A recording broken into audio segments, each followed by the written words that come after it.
할렐루야. 이제 저희들이 14주일에 걸쳐서 위로와 치료 시리즈 설교가 이제 끝을 났고, 지난 그 위로와 치유 시리즈 전에 제자 시리즈를 3번 했습니다. 오늘 제자 시리즈의 4번째 시간으로 제자도 죽어야 다시 사는 길이라는 제목으로 함께 여러분들과 말씀의 은혜를 나누고자 합니다. 여러분, 미국의 20세기 최고의 존경받고 인기 있는 화가는 바로 에드워드 호퍼라고 하는 분이 있습니다. 에드워드 호퍼의 작품을 제가 종종 이렇게 보는데, 이분이 1942년에 그린 밤을 지새우는 사람들이라고 하는 아주 유명한 그림이 있습니다. 이 그림을 잠깐 한번 보시죠. 여러분들은 어떤 느낌을 받으십니까? 이 그림의 배경은 미국에서 가장 화려하고 바쁜 뉴욕의 맨하탄입니다. 전혀 어울리지 않는 그림인 것처럼 보입니다. 뉴욕의 맨하탄 그리니치 빌리지 거리의 텅 빈 거리와 불이 환하게 켜진 길 모퉁이 레스토랑에는 4명의 사람이 있습니다. 사람들 모두 각자의 생각에 잠겨 있습니다. 3명의 손님들은 거리를 두고 있고 무언가 자기 세계에 골똘히 빠져 있습니다. 종업원 역시 자신의 일을 하지만 어딘가를 응시하고 있습니다. 함께 앉아있는 사람도 대화는 하지 않습니다. 레스토랑 내부의 조명은 밝지만 조명 아래 그림자는 깊게 드리워집니다. 아무도 없는 거리에 고립감과 외로움만 묻어납니다. 바로 이 작품 해설집에 보면 이 그림이 도대체 무엇을 상징하느냐, 가장 전 세계에서 화려하면서도 바쁜 이 뉴욕에서도 여전히 도시 생활의 고립과 외로움, 분리, 무기력, 절망의 인간 실존을 그리고 있다, 그렇게 쓰고 있습니다. 종업원을 한번 보시죠. 오늘 이 그림 속에 분리라는 단어가 설명을 안 하면 잘 이해가 되지 않는데, 가만히 한번 보십시오. 모든 게 외롭고 분리입니다.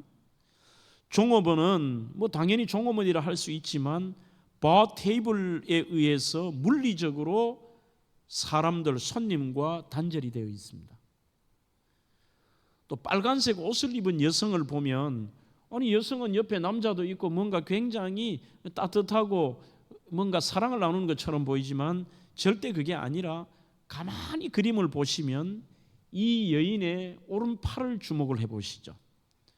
팔을 들어 물리적 장벽을 만들고 있습니다.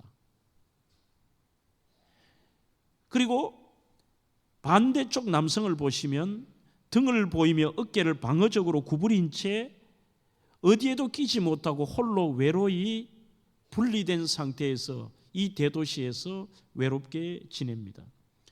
그래서 이 그림은 정말 이 시대를 살아가는 많은 사람이 바쁘고 많이 화려하게 사는 것처럼 보이지만 여전히 개인적으로는 고립되어 있고 외롭고 분리와 무기력과 절망을 나타내는 바로 상징적인 그림이라, 그렇게 표현하고 있습니다.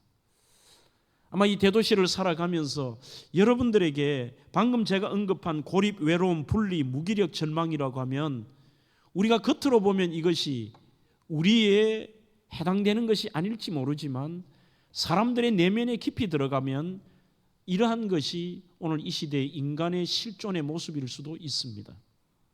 바로 작년의 통계입니다. 2022년 7월 2일에 엠브레인 트렌드 모니터라고 하는 그 설문조사 업체에서 우리나라 백성들을 대상으로 설문조사를 했는데, 그 설문조사의 내용은 한국 사회 전체 우리 인구 중에 무려 87.7%가 사회 전반적으로 무기력하고 절망, 고립, 외로움, 분리의 느낌을 받으며 외롭게 살아가고 있다, 그렇게 표현합니다. 수치가 87.7%라면 여기에는 아마 그리스도인들도 이 안에 포함이 되어 있다는 것이 안타깝습니다. 저는 당연히 이 해설집과 그림을 함께 보면서 목회자로서 많은 생각을 하게 되었습니다. 어쩌면 이런 사회를 향한 우리에게 사명이 있지 않을까? 이러한 외로움과 고독의 사회 속에서 모두가 분리된 채 절망 속에 살아가는 그들을 향하여 하나님께서 우리에게 사명을 주셨고, 뭔가 내가 그리스도인이라면 절망과 고립의 세상에 그들의 진정한 위로자 그리고 도움을 주는 사람으로 산다는 것, 그게 바로 교회의 사명이고 우리 그리스도인들의 진짜 사명이 아닐까, 이런 생각을 해봅니다. 여러분, 우리는 이러한 이야기를 하면 어떤 자선단체나 그리고 특별한 일을 하거나 많은 물질을 가지거나 권력이 있는 특별한 사람들의 전유물처럼 생각하지만, 어찌 보면 우리는 이 땅에 그리스도인으로 존재한다는 자체가 누구나 우리의 형편과 처지에 상관없이 이런 고독하고 절망 속에 있는 사람들에게 위로자가 되고 또 그들의 친구가 되고 그들에게 도움을 주는 것은 우리의 근본적인 사명이기도 합니다.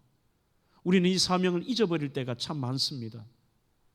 그리고 그 인생에 대해서는 우리가 그렇게 살았느냐 안 살았느냐는 선택의 내용이 아니라 우리는 당연한 그리스도인으로서의 책무이고 반드시 거기에 대해서 하나님 앞에 저와 여러분들은 평가를 받을 날이 있을 것입니다. 사람들은 누구나 여러분 평가받는다는 것에 동의하십니까? 우리는 어찌 보면 사람들의 평가도 있습니다.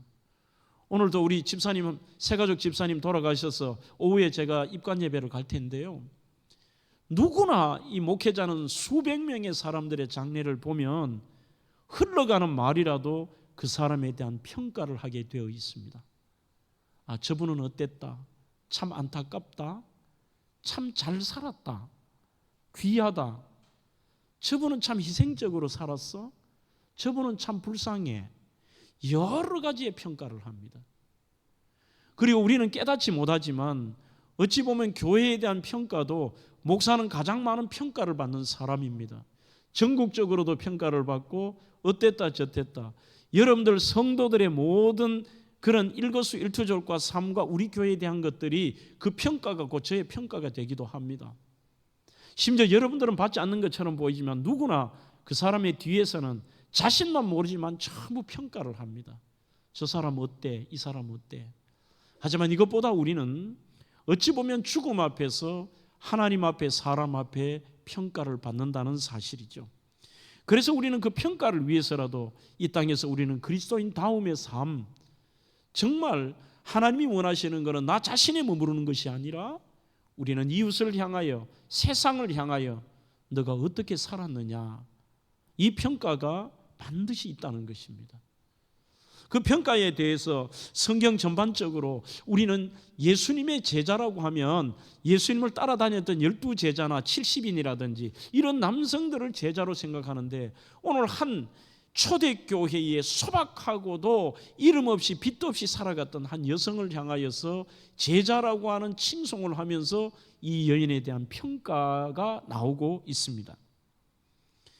꽃처럼 향기와 같이 화려한 삶이 아니어도 장차 죽음 후에 주님 앞에 섰을 때 오늘 이 여인과 같은 삶은 참 잘 살았다, 수고했다라고 하는 그런 평가가 사람에게 하나님께 있을 것입니다. 오늘 저는 여러분들과 함께 이 제자의 시리즈의 여성 제자에 대한 삶을 함께 나누어 보고자 합니다. 본문의 사건에 대해서 아시는 분도 있겠습니다만 한 번 더 제가 설명을 드리겠습니다. 그 사건의 배경이 되는 것은 바로 이스라엘의 욥바라고 하는 것입니다. 욥바는 어렵게 생각하지 마시고 지금 이스라엘의 정신적 수도는 예루살렘이지만 행정 수도는 뉴스에 자주 나오죠. 텔아비브라고 하는 것입니다. 그 텔아비브의 옛날 이름이 욥바입니다. 지도를 잠깐 한번 볼까요? 이스라엘 지도를 보시면 왼쪽은 지중해이고 사해 바다와 저 위에 사해 갈릴리 바다가 있고 그 위쪽에 큰 글씨로 가이사라라고 하는 로마 시대 때의 행정관청이 있었던 큰 도시가 있고, 지금은 물론 큰 도시는 아닙니다만 유적만 남아 있고요. 위쪽에 욥바, 저게 지금의 텔아비브 위치고, 현장에 가보시면 수도는 막 높은 빌딩과 함께 화려한 도시가 있는데 여기서 3km만 이렇게 가시면 바로 구 도심 2000년 전의 도시의 모양이 그대로 있습니다. 엿바가 있고요. 그 엿바 밑에 여러분들 작은 글씨로 루따라고 있습니다. 오늘 이 두 곳만 조금 아시면 되겠습니다. 엿바는 당시에도 상당히 큰 도시였고 바로 이 엿바에 살던 이름 없는 한 여인의 이야기입니다. 이 여인의 이름은 다비다라고 되어 있습니다. 뜻 자체는 노루갔다라는 뜻입니다. 그것을 헬라어로 바꾸면은 이름의 뜻이 노루가라는 뜻이 되죠. 정말 이 여인은 보잘것없고 주석에 보면은 이 여인의 직업이 뭐냐 하면 재봉 작업을 하는 여성으로 되어 있습니다. 재봉틀이 그때 없으니까 쉽게 표현한다면 삭바느질을 하는 여성이었다는 거죠. 정말 보잘것없이 삭바느질로 자기 생계를 연명하는 이런 여인이었는데 그 여인의 죽음이 오늘의 사건입니다. 이 여인이 죽었을 때에 좀 특이한 장면이 나옵니다. 보통 고대 중동 지역에 지금도 베두인들은 사람이 죽으면 그대로 모래 밑에 사람을 묻고 아무런 흔적도 없이 요 손바닥만한 작은 까만 돌 하나를 위에 얹어 놓으면 돼요. 종종 이렇게 사막 여행을 하다 보면 아라비아 사막도 그렇고 시나이 반도에서도 이렇게 생뚱맞게 모래만 있는데 작은 이런 돌이 놓여 있을 때는 그것은 밑에 사람이 매장되어 있다 보면 되는 겁니다.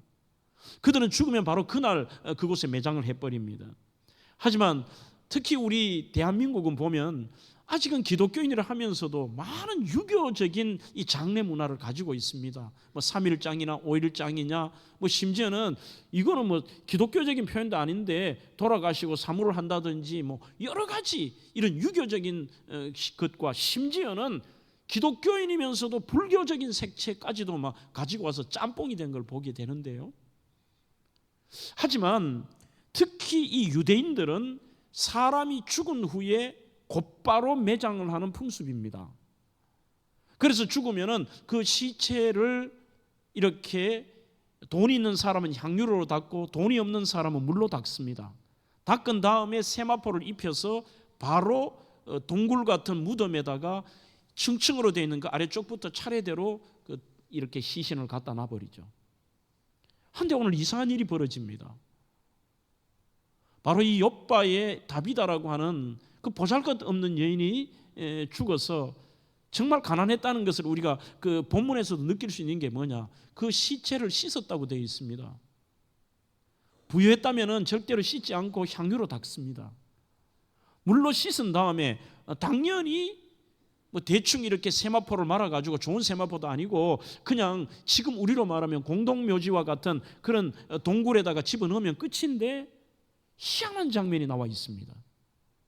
주변에 있던 많은 과부들이 사람들이 이 여인의 시체를 씻어가지고 그 여인이 살던 집의 다락에다가 이렇게 올려놓은 거예요.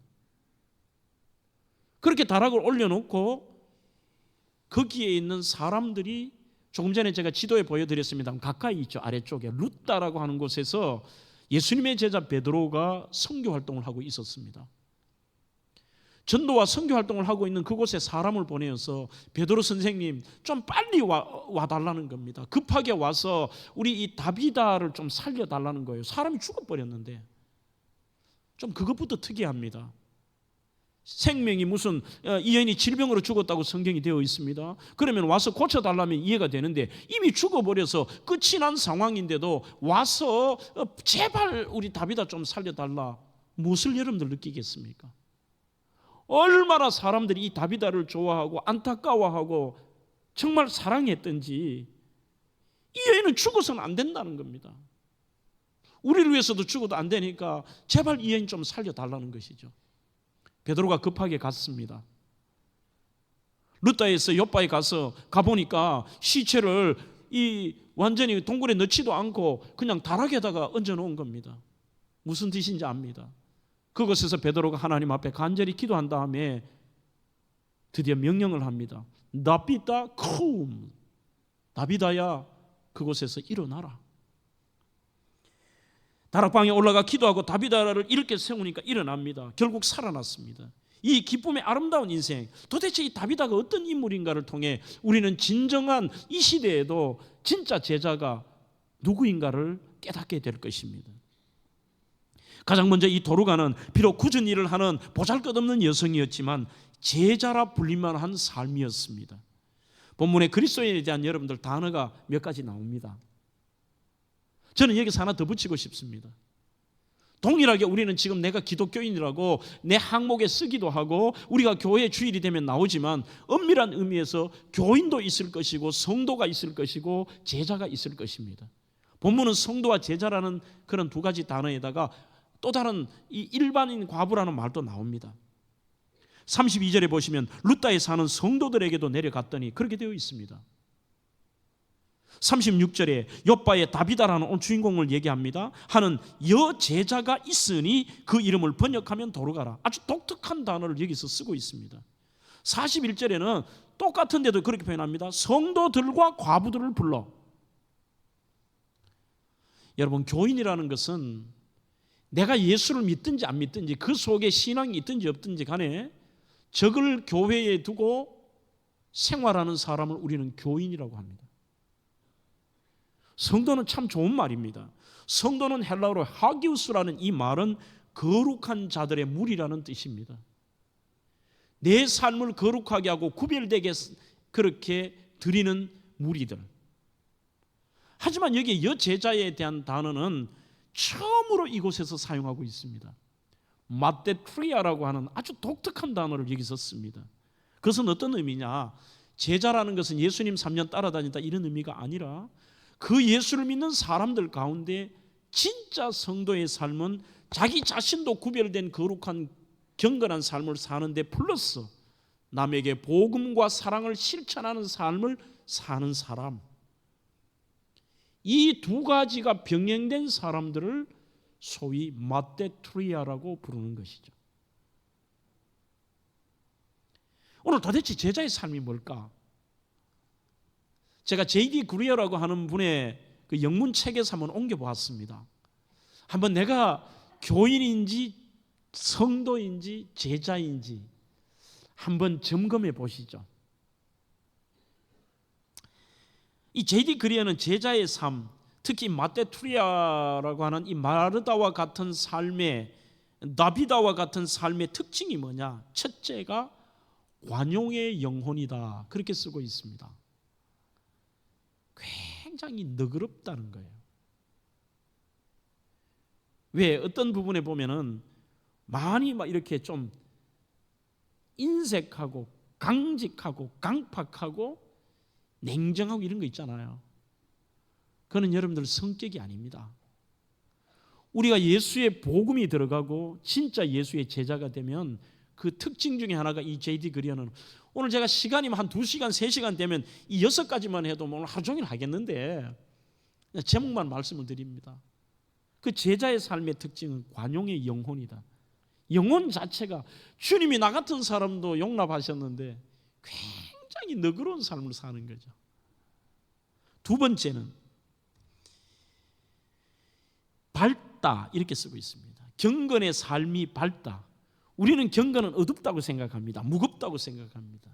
밝고 기쁘게 살고 불평이 없는 것, 그 제자들의 특징인 것이죠. 세 번째, 이 말에 참 공감이 됩니다.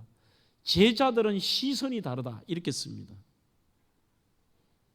오래전에 제가 그런 설교의 제목을 한 적도 있습니다. 세상을 다른 눈으로 바라보았다, 다른 렌즈로 바라보았다. 시선이 다르다는 이런 겁니다. 여러분들도 느끼는 그런 분들도 있을 거예요. 매사에 어떤 것을 봐도 삐딱하게 봐요. 하지만 오늘 이 제자들의 삶의 특징은 모든 것을 예쁘게 보는 것입니다.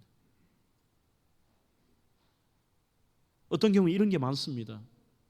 세상도 마음에 들지 않고 우리나라도 마음에 들지 않고 내가 사는 이 동네도 마음에 들지 않고 대명교도 마음에 들지 않고 담임 목사도 마음에 들지 않고 옆에 있는 이 집사도 마음에 들지 않고, 제일 중요한 건 나도 내가 마음에 들지 않고 막 전부 마음에 안 드는 거예요, 이게. 하지만 진짜의 제자의 특징은 이 시선이 달라요.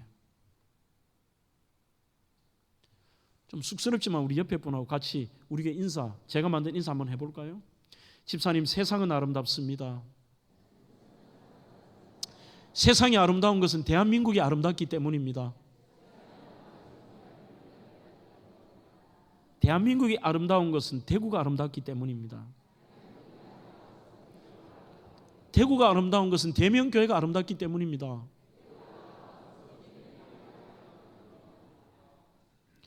대명교회가 아름다운 것은 집사님이 아름답기 때문입니다.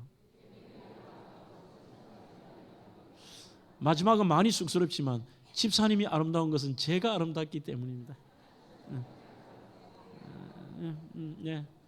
자기에 대해서도 너무 부정적으로 생각하지 마세요.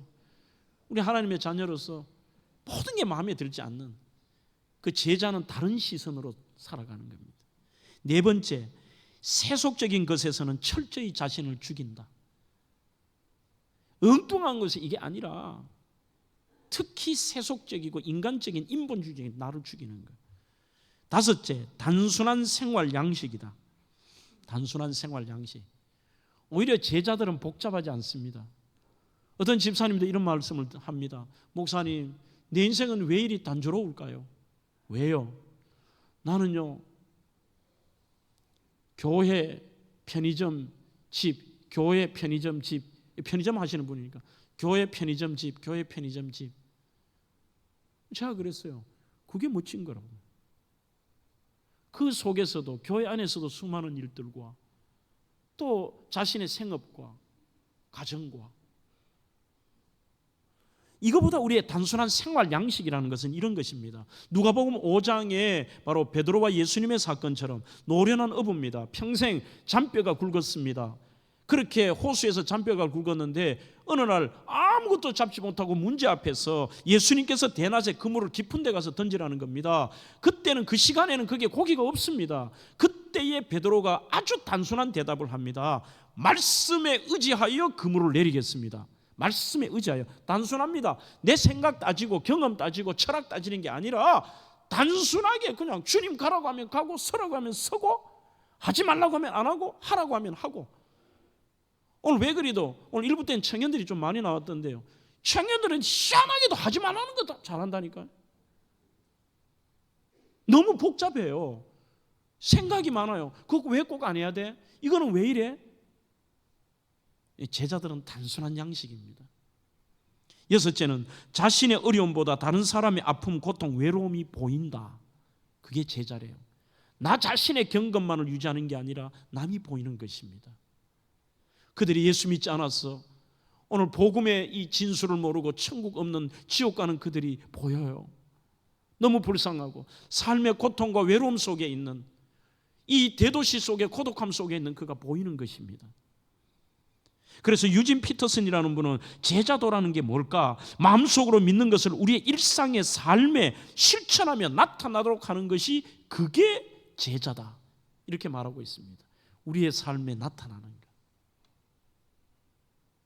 오늘 저는 이 첫 번째 대지는 좀 더 내년을 두고 우리 교회의 미래를 두고 이 설교를 좀 길게 첫째 대지를 좀 잡아보았습니다.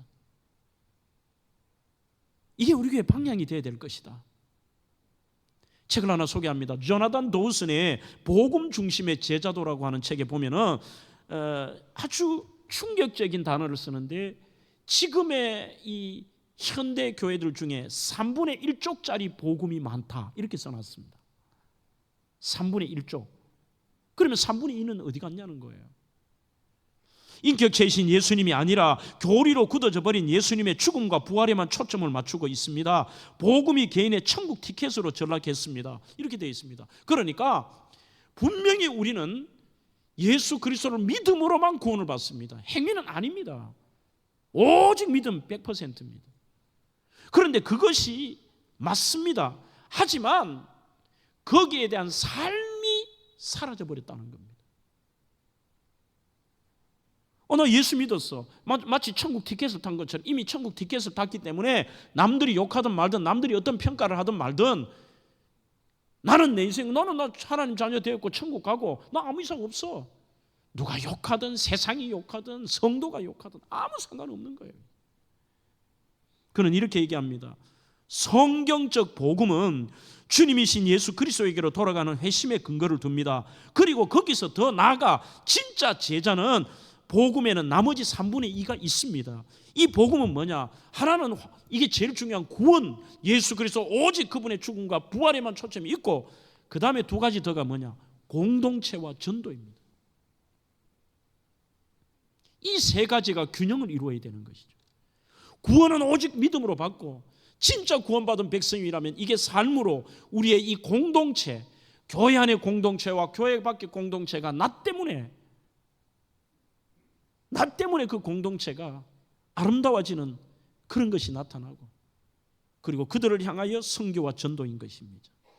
이게 어찌 보면 내년에 우리 교회와 앞으로 우리 교회가 나아가야 될 방향입니다. 바로 이 책에서 나오는 공동체적인 제자도와 실천적인 제자도까지 있는 교회, 바로 오늘 본문의 다비데와 같은 바로 마테트리아, 진짜 제자입니다. 그래서 내년에 여러분들 미리 말씀을 드리겠습니다. 우리 많이 하지 말자고요.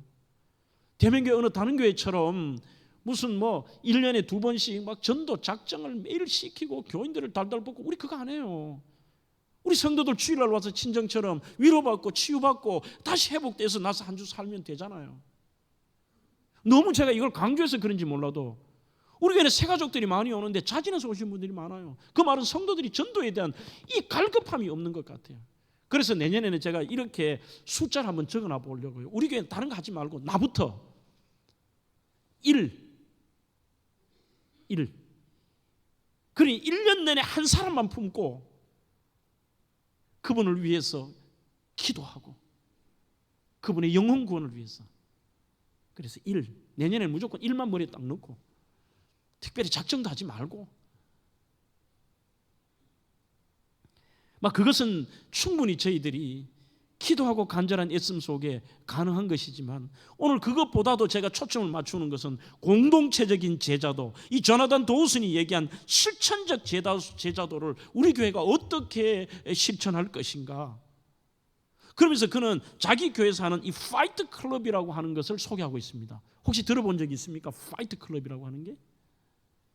이게 지금 미국의 아주 초현대를 달리는 IT 기업이 있는 실리콘밸리와 뉴욕과 시카고, LA, 그리고 애틀란타 이런 대도시에서 화이트 칼라를 중심으로 백인들의 소위 사무직과 고위직에 있는 사람들을 중심으로 만든 클럽이에요. 이게 지금 수천 개가 있대요. 지금. 저도 좀 충격을 받았는데 그게 뭐냐 하니까 고상한 게 아닙니다. 파이트라는 건 싸우는 거 아닙니까? 싸우는데 지하에다가 누가 모집을 한대요. 우리 이번 이런 파이트 클럽을 합니다라고 광고를 내면은 그거를 가지고 사람들이 모인대요.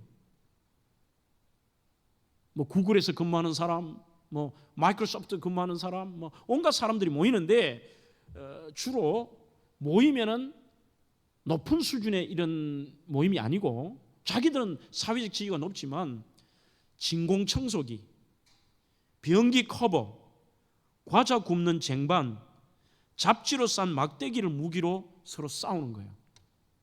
서로 막 진공청소기 가지고 막 두들겨 패고 막 이렇게 싸운대. 이거 좀 현대인들의 일탈도 아니고 이게 뭐예요 도대체 이게? 이게 지금 기하급수적으로 퍼진대요. 파이트 클럽이. 누군가가 물었습니다. 당신들 왜 이런 일을 하느냐? 주먹으로 누군가를 치거나 누군가에게 맞으면 정말로 내가 살아있다는 느낌이 듭니다. 그러니까 화려하면서도 오늘 이 현 세대를 보내면서도 다 외롭다는 거예요. 어디에 터놓을 사람도 없고 내 감정을 표현할 데도 없고, 그래서 변기 커버 들고 막 주 때려가면서 뭐 하는 짓인지 모르겠어요. 그리고 지면, 즉 그라운드 이펙트죠. 지면 효과가 아닐까요? 싸우는 목적이 뭐냐? 내가 이것을 할 때 내가 살아있다는 걸 느껴요. 그리고 장차 죽을 존재라는 것도 깨닫기 위해서 이것을 합니다. 물론 갑자기 생긴 게 아니라 척 팔라니기라고 하는 분의 파이트 클럽이라는 책에서 이런 내용이 나오는데, 그걸 근거로 만들어진 게 지금 기하급수적으로 만들어서 그 모임 함께 하고 막 같이 몸을 부대끼고 싸우고 그러면서 살아가는 이 의미를 느낀다는 이상한 것이죠. 너무 안타깝게 얘기했던 이 조나단 도우슨이 정말 이거는 얼마나 외로우면 그럴까? 교회 안에도 이런 분이 있을 거다. 외로운 분들, 힘든 분들. 가장 최근에 나온 한국교회 트렌드 2024라는 이 한국 교회를 진단한 책에 보면 10가지 트렌드가 나와 있습니다. 경향이.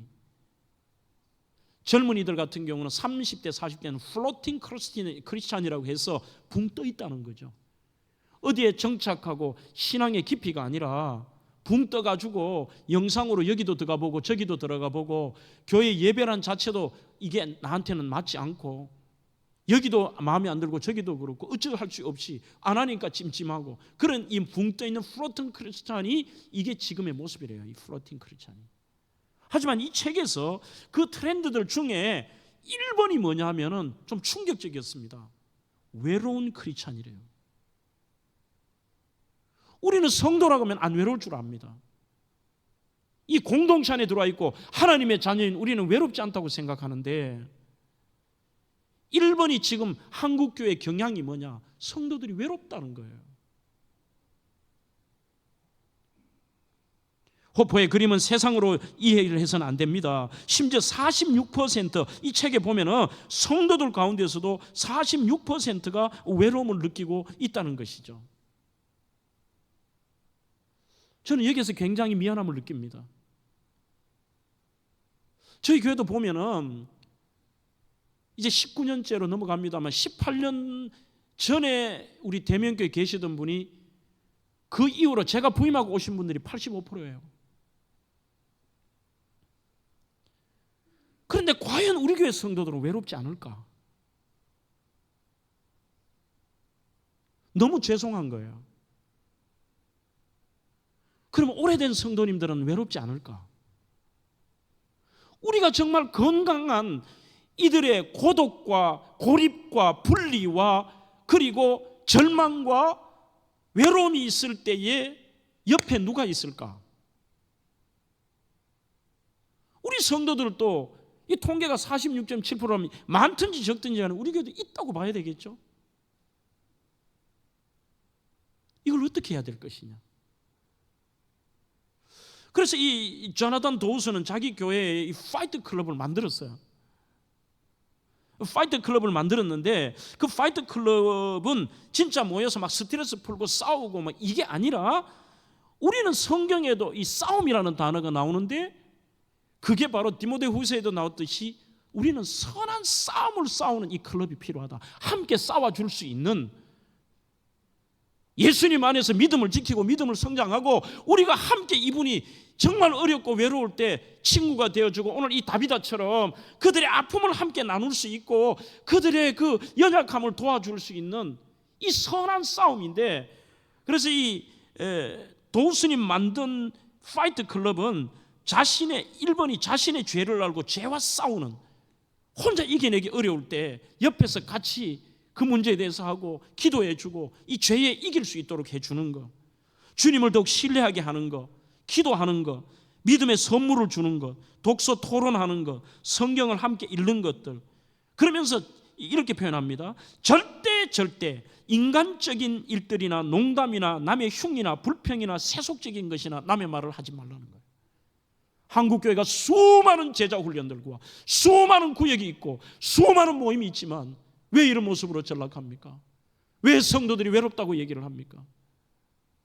모였다 그러면 남의 얘기하고 세속적인 이야기와 정치 이야기와 인간적인 이야기로 도배를 해버리며 우리가 교회이고 우리가 제자라고 착각하고 삽니다. 그래서 이 시대에 전부 괜찮은 것처럼 보여도 들어가 보면 전부 아픈 분들, 외로운 분들, 분리된 분들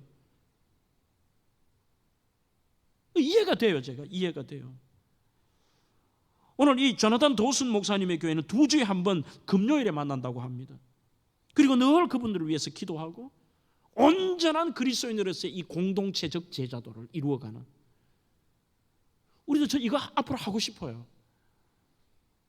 그렇게 해서 함께 기도해주고 격려해주고 그분들의 외로움을 함께 나누어 줄 수 있고 친구가 되어주고 오늘 다비다처럼 부족하지만 내가 가진 것이 없어서 이 다비다는 삭바느질을 하지만 내가 할 수 있는 부분에 있어서의 그 부분들을 오늘 설교의 제목이기도 합니다. 그렉로리의 제자도 죽어야 다시 사는 길이라 보면 그리스도의 제자가 되려거든 할 수 있는 일을 해라. 내가 할 수 있는 일이 뭔가? 무엇이 우리의 발목을 잡고 있는가? 오늘 무엇을 선택할 것인가? 이 고민을 해라. 그러니까 나 같은 사람 할 거 없어. 이거 아니라는 거예요. 삭바느질의 다비다 같은 사람에게도 남에게 해줄 수 있는 위로하는 거, 격려해 주는 거, 굳은 일을 내가 하는 거.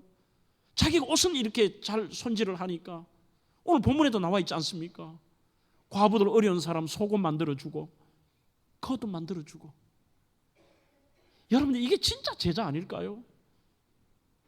이게 진짜 우리 그리스도인의 삶이 아닐까요? 우리 그것을 놓치고 살아가잖아요. 저는 여기에다가 이 파이트 클럽의 앞에다가 G자를 하나 더 붙이면 우리에겐 좋을 것 같습니다. GFC, Good Fight Club, 선한 싸움을 싸우는 클럽.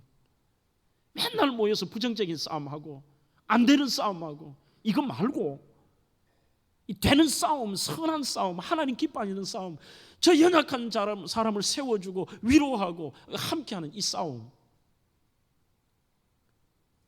오늘 그 대표적인 모범적인 제자가 바로 다비다였습니다. 사랑하는 성도 여러분, 두 번째, 세 번째는 간단하게 말씀을 드릴 수 있습니다. 하나님 앞에서 제자로서 죽어야 되는 삶은 끊임없이 주는 것과 섬기는 삶입니다. 오늘 39절에 모든 과부가 베드로 곁에 서서 울며 도로가가 저희와 함께 있을 때 지은 속옷과 겉옷을 다 내어 보이거늘 이렇게 되어 있습니다. 36절에 이에는 가진 것도 없습니다. 그런데도 이런 표현을 합니다. 도로가라 선행과 구제하는 일이 힘이 많음에 이렇게 되어 있습니다. 상황은 이렇습니다. 베드로가 드디어 루다에서 요바에 왔습니다. 보니까 시체가 누워놓고 장례도 안 해놨습니다. 얼마나 안타까운데 여기에 저는 표현 중에서 정말 좋았던 게 이겁니다. 몇몇 과부가 아닙니다. 아하, 다비다의 제자의 삶은 편협하지 않았구나. 다비다의 제자의 삶은 자기끼리가 아니었구나.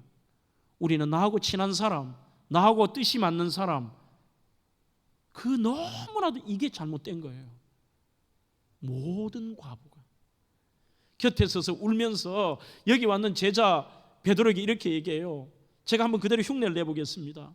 베드로 선생님, 이 성경에 나온 대로 아닙니까? 울면서 우리하고 함께 죽기 전에 자기가 병들었을 때도요, 이 겉옷 있잖아요, 이거 다비다 언니가 해준 거예요. 그리고 어떤 또 과부는 이것을 들고 남자 앞인데도 얼마나 안타까우면은 속옷까지 나와 있죠. 내어 보였다고 돼 있잖아요. 여러분들 이게 너무 쉽게 생각할 게 아닙니다. 지금 얼마나 이들의 아름다운 거룩한 공동체의 제자도가 있었든지 그 아름다운 공동체 속에 사랑 속에 그들의 외로움과 과부로서의 고통과 고립과 이것들을 위로받고 치유받았는데 그 남자 베드로 앞에서 여자들이 속옷을 보였다고 돼 있잖아요. 겉옷은 이해가 됩니다. 이렇게 합니다. 베드로 선생님, 이 속옷도요 우리 다비다 언니가 나한테 해준 거예요. 시체를 곱게 씻고 무덤에 데리고 가지 않고 다락으로 포기 못하고 베드로의 소문을 듣고 살려달라고 달려가는데 옷을 보여주고 있습니다. 증거라는 거예요. 저분이 어떻게 살았느냐. 자기 먹을 떼거리도 없는데 우리한테 이런 거 해줬어요. 여러분, 이 다비다는 죽어도 사는 정말 영광스러운 제자였습니다. 내 삶의 주인인 예수님이 계시고 그분과 함께 하는 나는 내 삶에서의 거룩한 목적을 가지고 내가 걸어가는 길을 아름답게 만들어 가야 되겠다. 이게 바로 제자도 죽어야 사는 길. 오늘 설교 제목을 제가 따온 그렉 로리의 말입니다. 한 번 더 읽어볼까요? 내 삶의 주인인 예수님이 계시고 그분과 내가 함께하는 한 나는 내 삶에서의 거룩한 목적이 있다. 내가 걸어가는 길을 아름답게 만들어 가겠다. 내 고집대로, 내 생각대로 남이 욕하든 말든 이거 아니라는 겁니다. 그래서 그렉 로리는 주님 제가 뭘 할까요? 늘 질문해 보래요. 오늘 다비다처럼 가진 게 없고 아무것도 없을지라도 정말 화려한 인생은 아니잖아요. 주님 제가 뭘 할까요? 우리가 잘 부르는 찬양, 빛이 없어도 환하게 다가오시는 주님 계시니까. 그 후렴부의 가사가 이렇습니다. 주여 꽃처럼 향기 나는 나의 생활이 아니어도 폼 나고 향기 안 나면 어때요? 주님이 평가하시는데. 그래서 우리는 늘 어떤 환경 속에서도 주님, 내가 뭘 할까요? 여기에 대해서 릭 워렌은 더불어의 삶에서 이렇게 얘기합니다. 이것이 가능한 삶은 쉽지 않지만 우리는 내가 그리스도의 제자라고 한다면 하나님의 눈으로 그를 바라보아야 된다. 내 눈으로 보면 안 보여요. 그런데 이게 하나님의 눈으로 보고 하나님의 마음으로 느끼기, 그렇게 말합니다. 남의 처지에서 보고 내 눈이 아닌 하나님의 눈으로. 마지막으로 아름다운 인생을 산 오늘 이 제자의 삶은 자신도 은혜를 받습니다. 우리는 이런 이야기를 하면은, 야, 그리스도인들은 희생만 하고 퍼주기만 하고 남한테 희생하고 나는 자존심 상하고 나는 이러다가 천국까지. 그게 아니라 이 다비다의 삶을 보면 이게 놀라운 하나님의 섭리가 있습니다. 자신에게도 유익합니다. 그리고 자신에게 놀라운 하나님의 기적을 경험합니다. 다비다는 실로 엄청난 은혜를 입었습니다. 죽었다가 살아난 것보다 세상에 더 큰 은혜가 어디 있습니까? 이 다비다가 이렇게 큰 은혜를 입은 이유는 그녀가 많은 사람에게 은혜를 베풀었기 때문에 보통 사람 죽으면 누군지도 모릅니다. 그 사람에 대해서 인정도 하지 않는데 이 여인의 평상시에 그 소위 마테트리아의 제자의 삶을 살았기 때문에 이게 자기에게도 얼마나 유익하냐. 그녀를 살리기 위해 안간힘을 씁니다. 하나님께서도 초자연적인 법칙을 사용해서 이 여인을 살려버리십니다. 사람들도 그녀가 살기를 바랐습니다. 더 정말 최악의 경우는 뭐예요? 참 저 사람 지멋대로 살다가 지 기분대로 살다가 잘 죽었다. 정말 자기대로 고생했지만 슬픈 인생이죠. 우리는 오늘 이 다비다의 삶을 통해서 자기만을 알고 자기만을 위해 살아가는 자는 결코 은혜를 받을 수가 없습니다. 평소 다비다는 성도 사람들에게 소망을 주는 사람이었을 겁니다. 부활의 소망, 용기를 내라. 그리고 힘을 내거라. 주님은 죽은 자도 살려. 이 얘기를 들었을 겁니다. 주님은 죽은 자도 살려 하니까 이 여인들이 주님 죽인 자도 살린다며 우리에게 이 소망을 준 다비다 살려주세요. 이 소망으로 베드로를 통하여 죽은 다비다를 살리는 하나님의 놀라운 역사를 체험할 수가 있었습니다. 여러분, 우리 이 땅에서 뭘 남기기를 원하십니까? 어떤 자리요? 어떤 여러분들의 추구하는 가치관요? 어떤 책요? 어떤 권력, 물질, 자리? 필립 얀시라는 그런 말을 합니다. 전 세계에서 그 사람이 또 한국을 잘 알아요. 자리 때문에 상처받고 교회 떠나는 건 대한민국밖에 없대요. 임직투표에서 나 장로 됐니, 권사 됐니, 안 됐니, 상처받았니, 교회 떠난대. 그게 목표가 아니지 않습니까? 내가 어떻게 살았느냐. 주님 앞에 섰을 때도, 사람들 앞에 섰을 때도 사람들의 평가는 자리를 가지고 평가하지 않습니다. 하나님의 평가는 더더욱 아닙니다. 너가 크리스티안으로 살았느냐 아니면 마테트리아로 살았느냐, 그거 물으십니다. 여기에 적합한 좋은 설교의 내용이 있습니다. 오늘 그것으로 설교를 마무리합니다. 바로 그 유명한 미국의 인권 운동가이자 목회자였던 마틴 루터 킹 주니어가 그가 암살당하기 바로 며칠 전에 한 설교입니다. 그 설교가 장례식에 아내가 요청을 해서 사람들에게 소개가 되었습니다. 제가 한번 읽어보겠습니다. 여러분, 저 마틴 주니어 가끔 저의 죽음에 대해서 생각합니다. 그리고 저의 장례식을 그려봅니다. 만약 여러분 중에 혹시 누가 제 장례식에 계시다면 부디 길게 하지 말아 주십시오. 조사도 짧게 해달라고 말씀해 주십시오. 조사하는 사람에게 제가 노벨 평화상을 탄 사람이라는 거 말하지 말라고 부탁해 주십시오. 그 밖에 300여 개의 표창과 상을 받았다는 것도 말하지 않게 해 주십시오. 그것은 중요한 게 아닙니다. 다만 다른 사람들을 섬기는 일에 삶을 바치려 노력했노라고 말해준다면 감사하겠습니다. 사람들을 사랑하려고 노력했고, 굶주린 사람을 먹이려고 했고, 헐벗은 사람에게 옷을 입혀주려 했고, 감옥에 있는 사람들을 방문하려 노력했고, 인류를 사랑하고 봉사하려고 힘썼던 사람이라고 말해준다면 그것으로 충분합니다. 그리고 이렇게 끝을 맺습니다. 저는 남기고 갈 재물도 없습니다. 인생에서 화려하고 사치스러운 것들을 남기고 갈 것도 없습니다. 다만 헌신된 생에 내가 제자로 살았던 것만 남기를 원합니다. 이게 그의 마지막 설교입니다. 여러분, 저는 여러분들에게 한 단어를 좀 새기고 싶습니다. 오늘 마지막 단어는 이겁니다. 교회 이기냐, 교회 학이냐. 성도 제자 이기냐, 제자 학이냐. 좀 말이 어렵습니다. 이게 무슨 차이냐? 정상은 being the church, 교회 이깁니다. 잘못된 것은 바로 doing the church, 교회 학입니다. 분명히 하나님 보시기에는 그거는 교회가 아니에요. 그런데 자기가 교회라고 착각하고 교회하는 겁니다. 진짜 교회여야 되는 것입니다. 이 말처럼 여러분들은 예수님의 제자 학이입니까? 제자이십니까?